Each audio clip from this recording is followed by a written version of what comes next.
I love that Matt is wearing his Camp HETMA shirt from InfoComm. The reason why HETMA went with the camp theme was because InfoComm is kind of reminiscent of a summer camp. It's great to get to make those connections so that the next time I do have something coming up, I can be like, hey, what are you doing? How are you making this happen? For 1 week, taste the lights, taste the fame, Camp Campington Fun.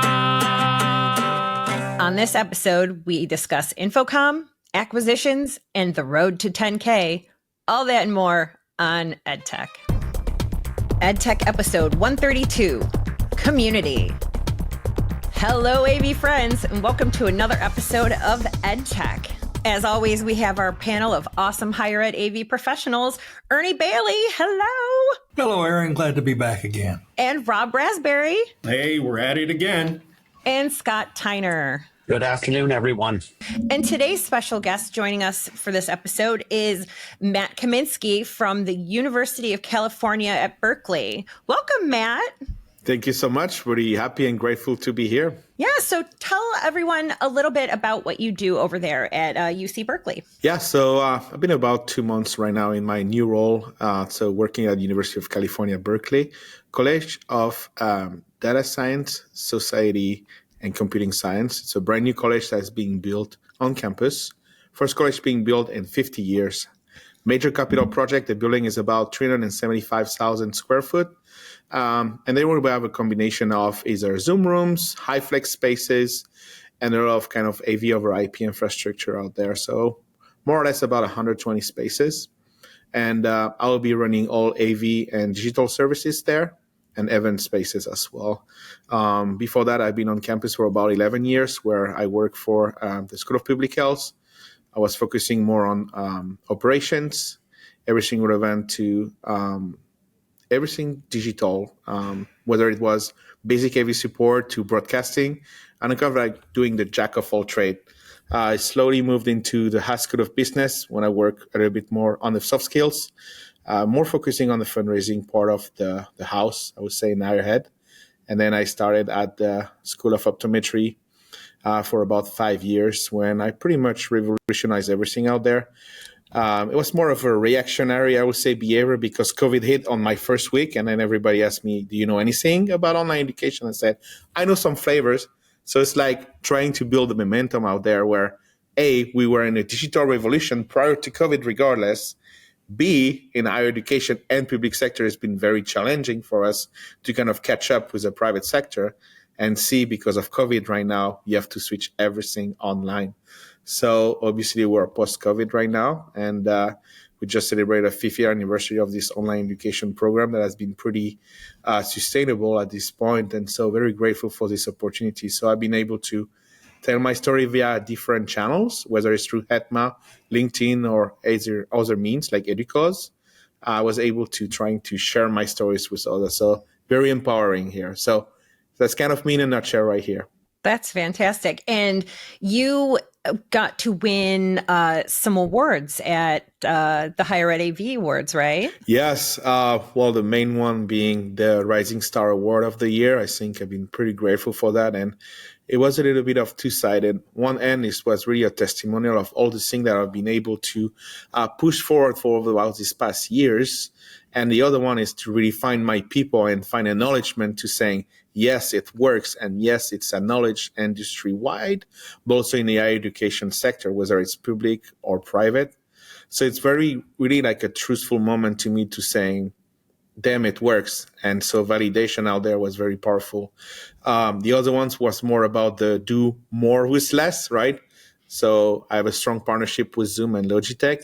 And it was really important for me to tell my story to trying to have some other people kind of follow my path and not repeat the same mistakes. And I think it's going to kind of jump into the first articles that we're going to discuss a little bit further to finding your people, road to 10,000 members at HETMA and things like that. It's really to finding that community of practice that can really empower you to make a difference, even at the smallest scale possible. I should have just had you host this show. Oh, no. I'm usually in the shadows.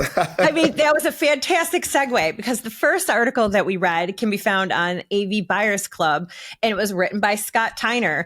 From Budgets to Breakthroughs, What Higher Ed Learned at InfoComm 2025. So what were the big higher ed takeaways from this InfoComm? I think Scott nailed it. I think so too. And I really appreciate the kind of like tiered approach on like what you missed, what you didn't miss, but what was the big picture at the end of the day. It's not the swag, but more about the networking. You're actually nailed that article. And this is why, I'm pretty happy to see a face on the article as well and be able to discuss with you a little bit about what has been seen and how things are kind of appearing in the industry. On my end, because I was jumping in a new role and trying to switch the culture already before the AV is installed, it was important for me to mingle with all those manufacturers and have some face-to-face time, even bringing other manufacturers together on the table to trying to make sure that whatever has been planned for that building is actually what is very critical to our mission.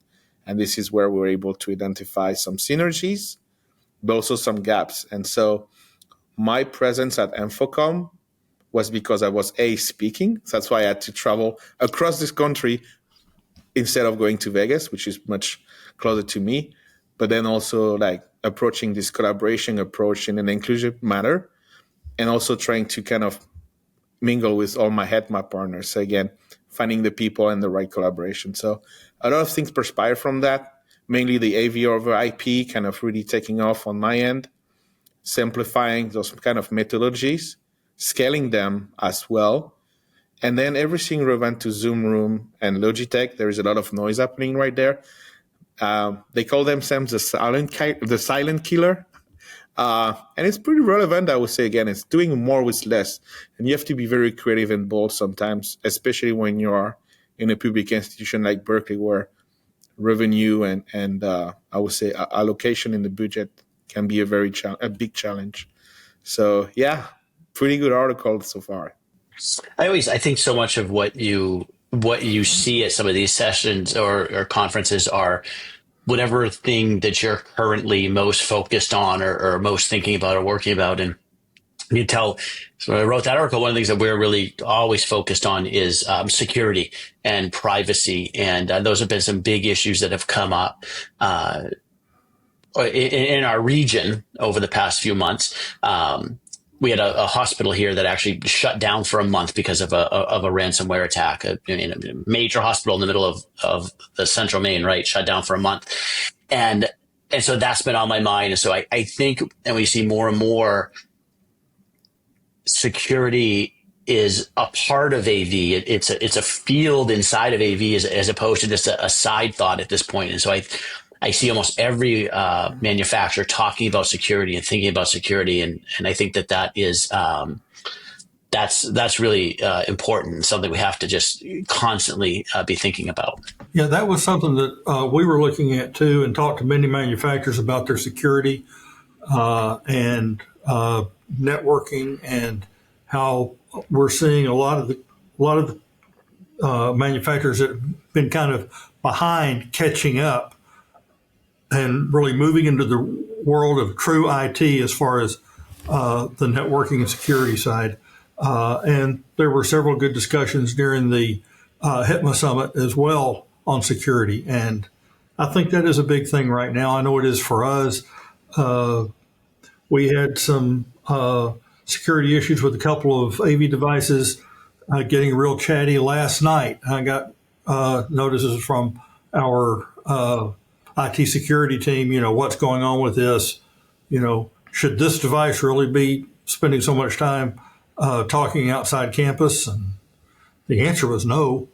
And it's supposed to be on a subnet that can't. So you tell me why it can't.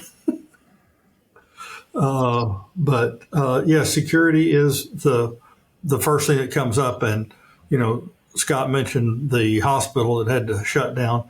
We're a teaching hospital and academic health science center. So multiple levels of security take place in every conversation that we have, whether it is HIPAA or FERPA or, looking out for ransomware or just having our devices communicate, just within our group and not being a gateway into the campus for any type of nefarious software. Yeah, it's interesting because when I started at Drexel, there were maybe a couple people who dealt with security, and now it's a full department and multiple people, and security and keeping information safe is an extreme priority. And like you, Ernie, it's like we get the email saying, "Hey, this device, what's going on here?" Blah blah blah blah. It's very, very important.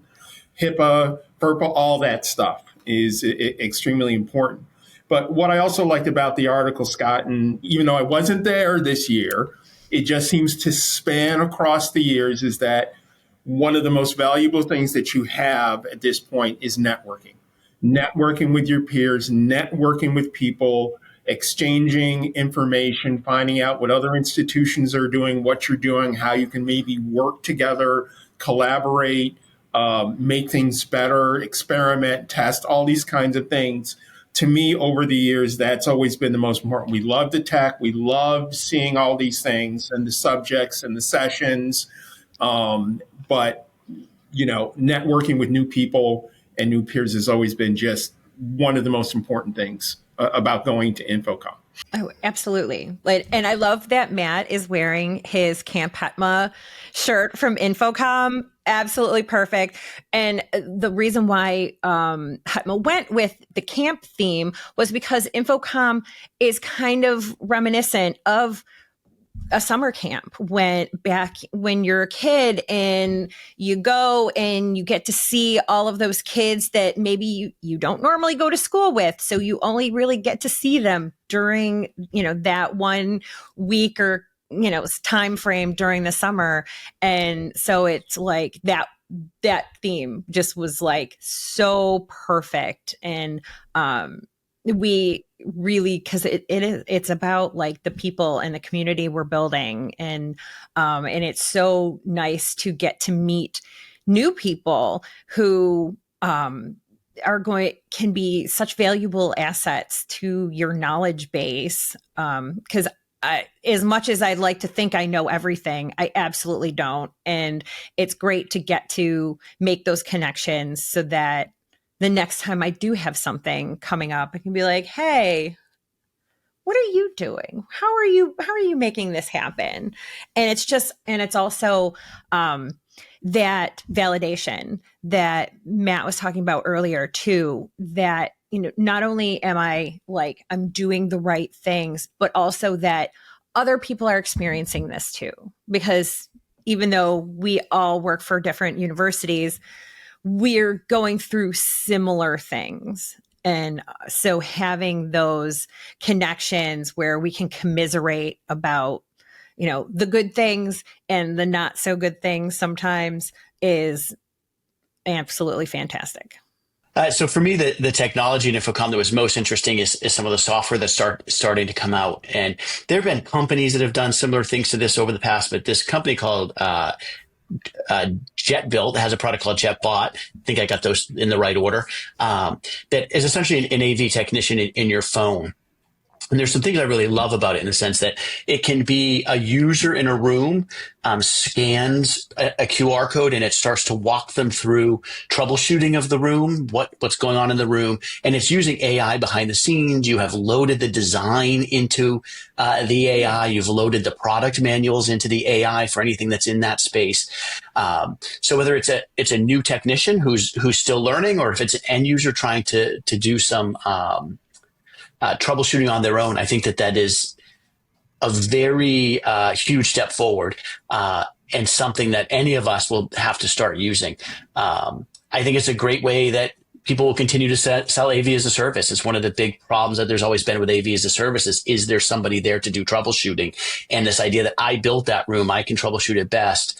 But if I've got this tool right here that can tell me everything that's going on a moment's notice, And then, of course, I'd love to throw in, gosh, if you start adding, some AI glasses where it's actually pointing out stuff to you in the rack. I mean, we're getting there. We're getting to that point now that it's very, very exciting. I think I saw something similar, Scott, which is Excite, and I know they've been there on the landscape for a little while right now, but they're starting to give a little push in the higher ed vertical. Obviously, it's a little bit about what you just mentioned, with the caveat of adding extra layers of centralized kind of access troubleshooting methodologies. And that AI bot is pretty solid, apparently. I was just playing with it the other day. You just give some prompt about what's going on in the room, and it will start to tell you which input misfires, what's going on, if you want to change the gain, and also kind of like give you direct advices from the manufacturer website into the bot directly. You can also, I think, tie different APIs and also leverage an internal ticketing system as well. It is something I'm seriously considering for that new building as well, and trying to have a better approach. And I wish I could show you my office right now, but I printed the logo and it's pretty much saying like less of this, more of this. So the less of this is like a person running, and more of this, which is more like a computer side job where you are adapting a more, I would say, less reactionary method in your customer service to really empower those people that are really troubleshooting the things with the tech. And so I think Excite, or I think it's like CloudXIO with Crestron and all like these places, Logitech Sync and things like that, everything being centralized to one platform is so powerful. Although it's kind of double dipping on the price, but I can also see the value to have everything in one place, where it's pretty much like the headquarters for operations. And when you mention, IT, FERPA, HIPAA, and all the stuff, we're actually looking at the risk assessment of Excite, and how we can integrate that within campus as well, to making sure that we actually disrupt the disruptors, right? So less intrusion in our network, making sure that our subnet are pretty secured, and then we keep tied like our AV or IP very separate from our network. So we know exactly where those chit chatters are, and we can shut them down immediately. It seems like we're finally getting close to that single pane of glass type thing that everyone's been dreaming of for years, to put all of the tools kind of in one place. And maybe we're getting there almost. I think so, yeah. And that was really an opportunity for me to have like a testimonial on the building, and fresh from all this experience I've had over the years with this brand new kind of building being built. It was an opportunity for me, even though I'm arriving very late in the project, to challenge the integrators and the designers to making sure that in 2 years from now, we will still be ahead compared to other institutions in either Berkeley or higher education in general. Being in computing science, data science, and society, it's truly like a leverage of all those big words like AI, computing science, and all these mechanisms that work in the background for you, right? And really empower you to think differently. So this is where right now I'm trying to be a big advocate for that, to set the standards either for our public institution or any other institution that are trying to look at doing the same thing in the long or short term. The next piece is from AV Magazine at avinteractive.com. Why a wave of acquisitions shows that AV is growing up. So what does this rash of mergers and acquisitions mean for us higher ed tech managers? In looking at this article, it sort of is an interesting evolution or history of it, where other companies used to take over other companies just to get them out of business. Okay, you have something, so you grab more of a market share, this kind of thing. And basically what this is saying, and you can see it happening, is now companies are acquiring other companies to help better equip what they're offering to the customer. Maybe a Crestron doing a One Beyond, not to get One Beyond out of business, but because they see, they saw, the possibility of using the motion tracking and adding things into different infrastructures. So I think what the Netgear gentleman is talking about is acquiring smarter, allowing your infrastructure to be better able and strengthen and offer and deliver what the customer wants, versus, we're trying to get rid of the competition. That's sort of the general gist I got out of it. I'm sure we can dive a little deeper into it, but that's what I got. I feel the same. It's like piecemealing and trying to add things and saying, we can almost do it better with your product. Yeah, and I think what we discussed a little bit earlier, is we're seeing our products mature, if you will, into the bigger world of IT. Some of these mergers can give them the pocketbooks they need to be able to do that and bring in some outside thinking. The AV side of our products work great, but making them talk to each other from other manufacturers or letting them talk on the network, let them get out, let us manage them remotely and everything is still maybe not in its infancy, but still at the toddler level, if you will. It's got some growing to do. We're starting to see some advancement, and I think some of these acquisitions by venture capital companies and big finance companies, not one AV company taking over another, but some outside business people coming in and not getting rid of the AV engineers that founded the company and got it going, but empowering them to grow their product. And that's what I'm hoping we're going to see more of. Yeah, I actually love reading articles like this. I love thinking about the business of the industry and why people are doing certain things. And I think Ernie, you're right. I think it does represent a maturing of the industry that this is happening, because it happens in all industries as they mature. It sometimes scares me a little bit in the sense that we were just talking about Excite or JetBot, right? So we could easily imagine one of these two big companies, Crestron or Extron, saying, our engineers are engineers. They're not necessarily great at this design and customer service piece. So let's go buy that. We can buy it cheaper than we can bring on people and try to train it. Well, then that goes a little bit away from what I wanted, which is that single pane of glass through which we can see multiple manufacturers.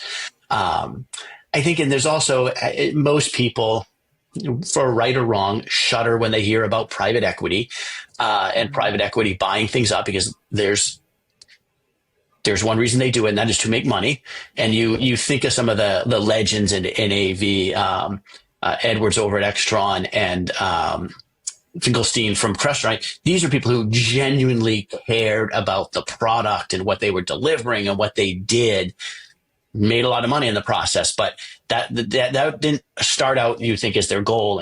And that's not the same with private equity and the like sometimes. So I get a little nervous about it, even though it's fun to read about and think about. Yeah. Well, there is also another factor, right, which is pretty much the Zoom Room 3-factor or SaaS or, software as a service, where now there is so much more that can be done with less again. And this is where I really shine in that kind of industry, where you kind of disrupt positively and you kind of nudge people around it. And this is where all of a sudden I don't need an engineer or designer and things like that. I can literally have a plug and play device that is run by Android, up to supporting Android 15 right now, I suppose.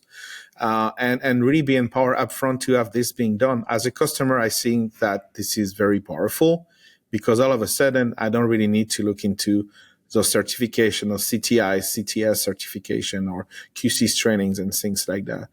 Those joint acquisitions, I think, are kind of like a dual blade.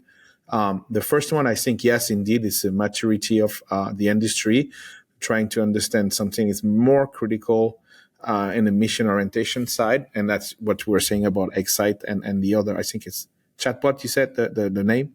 And then on the other side, it's really disrupting with what's coming up. When you look at Zoom, they come up with software updates almost every 2 weeks or every week. So keeping up with this kind of momentum is a bit more challenging with those like strong monopolized manufacturers. And so this is where, I would like to see it a bit more in there. So I think Cloud XIO, for example, or NAV or IP protocols that are being normalized in a way. QCS is disrupting seriously the industry as well out there. So those Extron as well looking into that. But all of a sudden you're starting to have smaller kind of entities being formed and perhaps merged with those big ones because they're doing something cool that really truly make a difference at the end of the day. But yeah, Logitech and Zoom as well, it's just a big disruptor in the industry right now. So those acquisitions make sense at the moment. I totally feel that.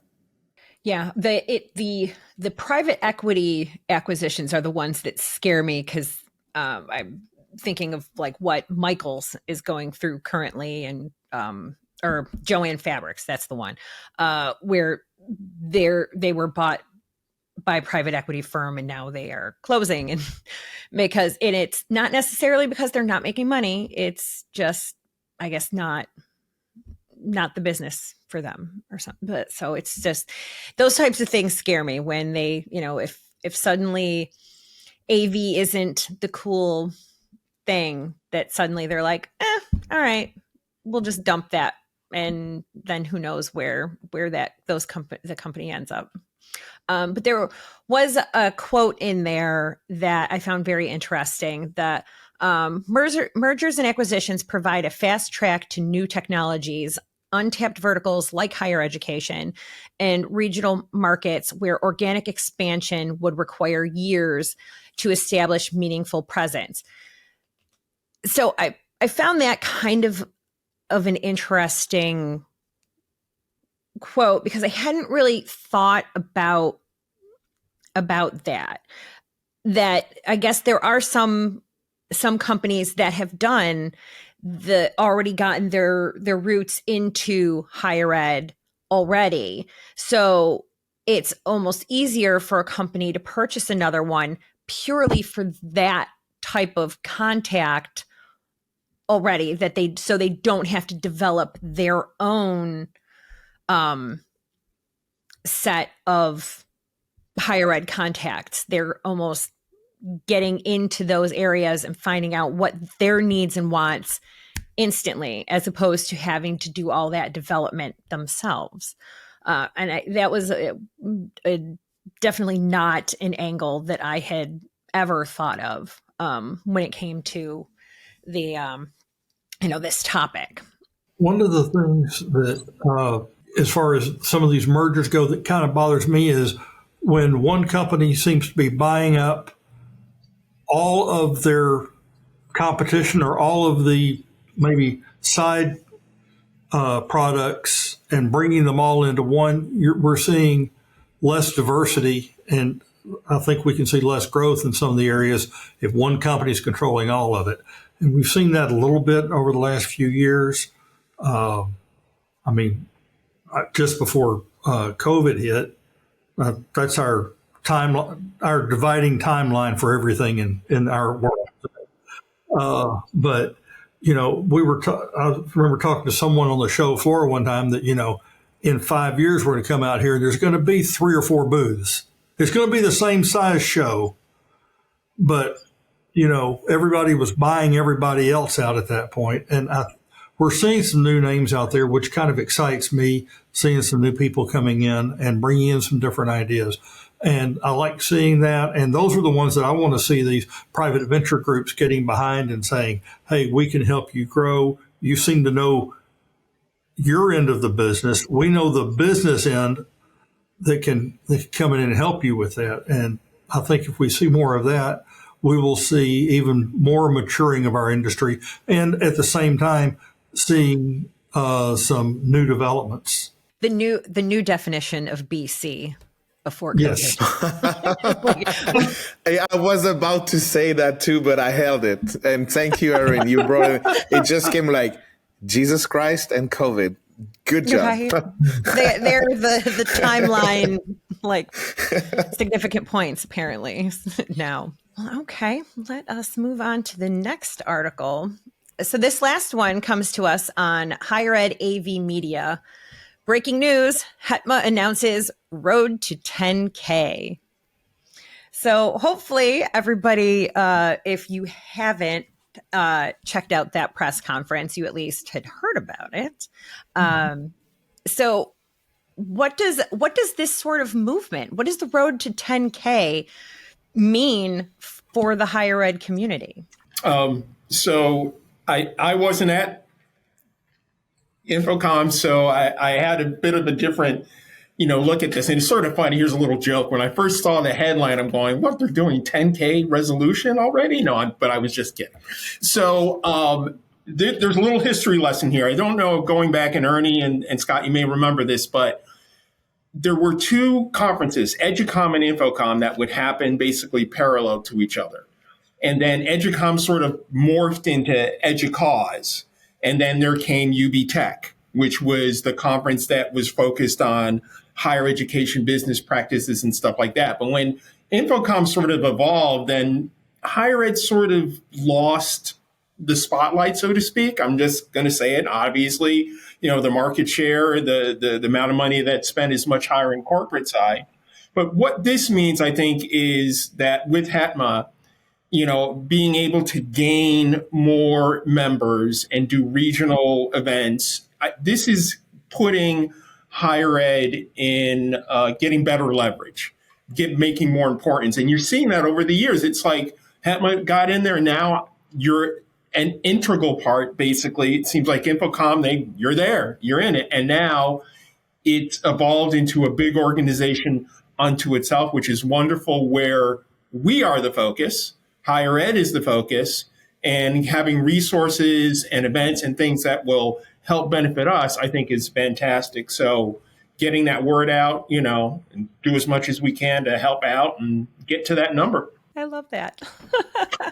Well, and of course, I have a personal attachment to it, being that I'm the one who kicked off the press conference when the Road to 10K plan was announced. But it's very exciting to spend a year essentially focusing on not only pillars to build the organization, but also then member-centered pillars, so that it gives people some things to work towards personally, to not just make it all about the organization itself, but to try to lift up all of the members also. Yeah, I mean, I think it's super exciting and congratulations to you for launching it. I think we talked earlier about networking, and to me, that is this huge piece. And as long as it continues to pull people together and give people resources, I mean, I often think how fortunate we are that probably any one of us are like, I can probably find somebody at any region in this country, maybe any college in this country, and reach out to them if I have a question about something, and they'll answer, which is on the IT side. That's not always the same thing. You don't get that same response, and so really supporting that community, I think, is huge. I can piggyback on that, Scott. And you talk about nationwide. I will bump it up a notch to say globally right now, right? I think there is such a relevant momentum that we have built and can keep going on trying to reach out to different regions, and again, share best practices and having this kind of like mentor-mentee relationship that I've been seeking desperately for years. And again, for the sake of equity and inclusion, there is no small and big fish in the sea. We're all swimming out there. It's all about finding the current and surfing on that wave. BC versus post-COVID, we don't care. I think the momentum is pretty in our advantage right now. And having this kind of peer-to-peer collaboration happening, those roadshow being happening also aside from those big conference, right? Rob, you mentioned the fact that you couldn't attend InfoComm. Well, guess what? One of those roadshow is probably less than 2 to 3 hour flight, and maybe can be able to have justification to fly or get a grant awarded to you to come see us and mingle with us and also be empowered to see what's going on in the industry. I think it's a big family. And again, I keep citing that since I came back from InfoComm, but during the award ceremony where Mike Peterson was getting his Lifetime Achievement Award, saying that I found my people was really resonating with me as well. And you're not alone out there. Everybody's going through the same stories, and navigating those kind of things where you have people that are able to demonstrate growth. I've learned from each other and not repeating the same mistake. I think it's really what's the true catalyst is with HETMA, along with all the fun stuff that are going along with it, such as the Golf Classic and the fundraising portion that is happening with our Prism Scholarship as well. So I'm super stoked to be part of this. And I'm probably going to be committed before and after my retirement, that's for sure. So more to come on that end. I love the idea. Absolutely. And one of the wonderful things about HETMA is that it is a free organization to join for our higher ed friends, because we know that a lot of times it's difficult to fit memberships into our budget. So this eliminates that barrier completely and opens it for anybody to be able to participate and join, no matter the size of your school. Well, thank you so much, gentlemen. This has been another fantastic episode. I appreciate all of your input and comments. This has been awesome. So if someone wanted to reach out after this episode airs, how might they get in touch with you, Matt? I mean, I'm always have my phone in my pocket. You will see I'm very reactive. If I don't respond, I'm either sleeping or on vacation. So or on a podcast.